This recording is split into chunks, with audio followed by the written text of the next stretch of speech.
Batman Arkham Origins, the one that launched and had everyone pretty much collectively saying, Batman games are like pizza.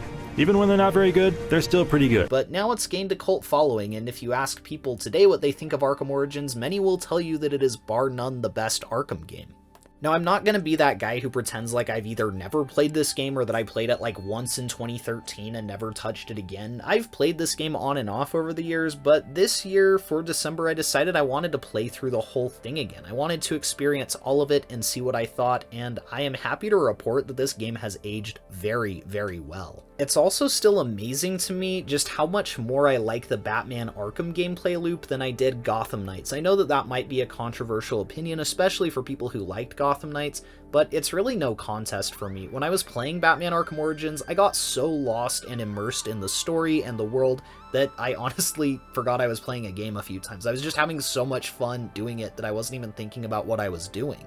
That level of immersion just never hit me in Gotham Knights, which is unfortunate. I liked the game, but Batman Arkham Origins isn't even my favorite Arkham game, and to just feel like it was such a much more immersive experience was pretty telling for me. I was even amazed at how many of the features in Gotham Knights were also in Batman Arkham Origins. That is an interesting segue because Warner Bros. Games Montreal is the studio that worked on Gotham Knights and also Batman Arkham Origins, and only Batman Arkham Origins. They didn't work on the other Arkham games, so it was interesting to see some of the through lines from Batman Arkham Origins to Gotham Knights, some of those features that were only in Arkham Origins that made their way over into Warner Bros. Games Montreal's newest title. Some of the ones I can think of off the top of my head are the crime in progress system being very similar to the premeditated crime systems of Gotham Knights. You can also go find investigations in the open world in both games which lead you to a perpetrator. You can find a criminal in hiding who has committed a murder or a crime. You can go investigate the crime. It leads you back to whoever caused it, and you can go take them down. But let's just go through this piece by piece and talk about why Batman Arkham Origins is just a really solid Batman game. Batman Arkham Origins was the first time that the game didn't really lock you into a specific section of Gotham. Even though you couldn't explore Gotham in its entirety, it gave you 2 islands to explore, and it felt pretty open. Batman wasn't trapped in a maximum security prison this time, he was just out in Gotham doing his thing.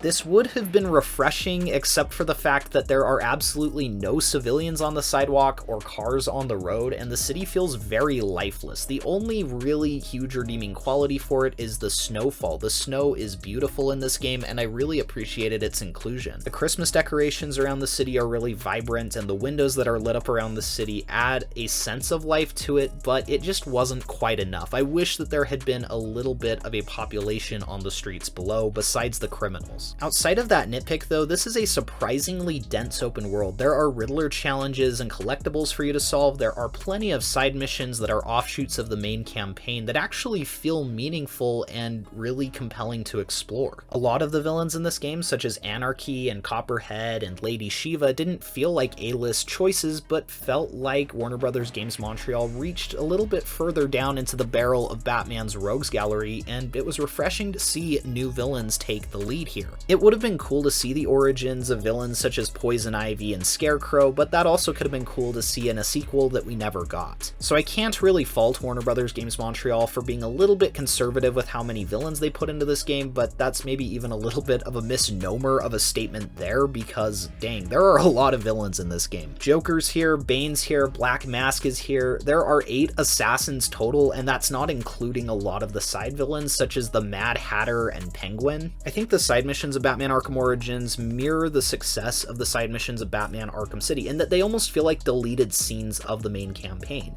The main campaign feels cohesive, you can play just the campaign and feel like you got a satisfying experience, but if you want to see what happened to Black Mask, you have to play his side mission. If you want to see what Anarchy is up to, you have to play his side mission. None of the side content is mandatory for you to play through. The campaign never says, go take out some of Anarchy's bombs and then you can continue the story. The story will let you progress at whatever pace you'd like to, but then there is some good low-key side content for you to do to break up the pace of the story a bit. In terms of combat and stealth, there's not tons to talk about since it kind of just does everything that Batman Arkham City did, but suffice it to say the free flow combat system is a fantastic system that I honestly really missed in Gotham Knights. I didn't mind the combat system in Gotham Knights, I just felt that the free flow combat system is a more immersive Batman combat system. Similarly, in Gotham Knights, I miss the Predator encounters, which are present here as well. I really like the stealth rooms that the Arkham games make you go through to progress. I feel like the game gives you an adequate amount of gadgets and tools to feel like you're successfully taking out a room of heavily armored thugs. The Predator rooms also make you, the player, feel vulnerable and really do a great job at humanizing Batman. If you get caught by a thug with a gun, they can take you out in just a few shots. You have to use the shadows and all the tools at your disposal, but when you do, the enemies fear you, and you are a force to be reckoned with. It's a really clever gameplay system for Batman that allows you to have the power fantasy of a superhero while also having the vulnerability of a human being. One thing about Batman Arkham Origins that I really appreciate is that it has a slightly different tone than the other Arkham games. It has a more human Batman. He hasn't evolved into a legend yet, he's still just a man trying to be a legend. This is a Batman who feels a lot more angry, a lot more brutal, a little bit less stoic because he doesn't have as much control over his emotions yet. There's also a really peaceful ambiance to the world. I really like the snowfall, as I mentioned, and the music here by Christopher Drake is hauntingly beautiful.